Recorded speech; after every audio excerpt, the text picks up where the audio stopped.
As an avid CSGO player, I'm no stranger to retake servers. Of course, they contain a varying amount of players, so a wide variety of situations unfold. 3v4s, 3v2s, 5v4s, all the others, and everything in between.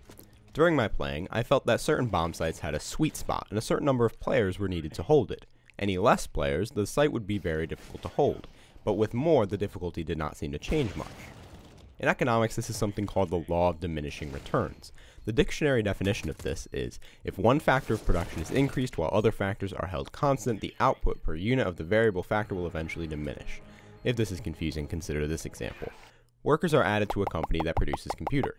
Starting at 10 workers, the company produces 100 computers per day. If another worker is added, the company begins producing 110 computers per day.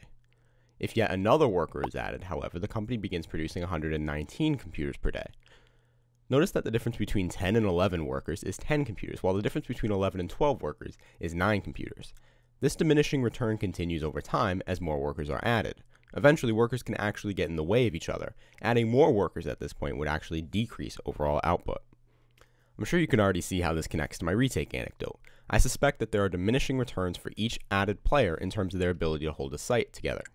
To test this, I analyzed all Mirage performances from ECS Season 3, ESL Pro League Season 5, Americas and Europe, the PGL Major Krakow, ESL 1 Cologne 2017, DreamHack Open Summer, the Subaru Invitational 2017, and the E-League Clash for Cash, excluding a couple demos that refused to parse. For the purposes of this video, I only considered rounds where the bomb was planted on a site and where the difference between the two teams' equipment value was less than $10,000 at the start of the round. This controls for variance due to economic situations and variance due to the particular site held. As always, a spreadsheet of the data I collected is available in the description. This time it is represented as a .csv file, as the file contains 911 rows of data. Now you may be thinking, have you controlled for the amount of players on the CTs? Interestingly, however, I didn't seem to have to. The correlation coefficient between the two variables was only about 0.16. For those that don't know what this means, correlation coefficients are values between -1 and 1 that indicate how closely two variables are associated, with values closer to 0 representing less association. Since this value was so close to 0, there is little association between the amount of T's left and the amount of CTs left. This should mean that the values control themselves, as each sample should include a fairly random sample of CTs alive. Finally, onto the numbers. For these figures, I recorded win rates based on how many terrorists were alive at bomb plant. With one terrorist left at bomb plant, the terrorist win rate was about 37.5%. Unfortunately, however, the sample size was comparatively small. Only 24 rounds meet this criteria, and the margin of error with a 95% confidence interval was about 21%. But don't worry, this number goes down significantly in further statistics. Now let's consider the terrorist win rate when 2 players are left. This value is about 61.02% with a margin of error of 13%. For scenarios when 3 terrorists are alive, the terrorists won about 78.13% of the time with a margin of error of 8%. When 4 terrorists remained, they won about 82.18% of the time, again with a margin of error of 8%. When 5 remained, they won 84.93% of the time with a margin of error of 8%. Now, to see the relationships between these variables more clearly, let's graph these values.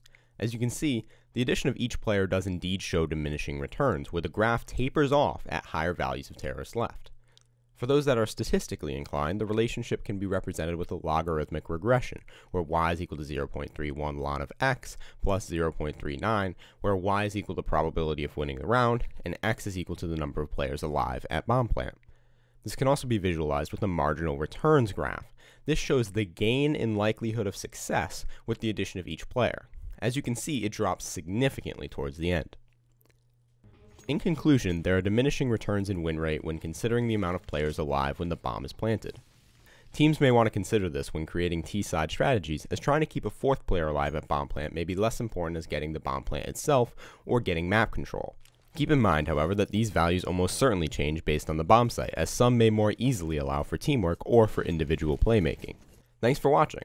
I'd like to take this time to address the lapse in time between my previous video and this video.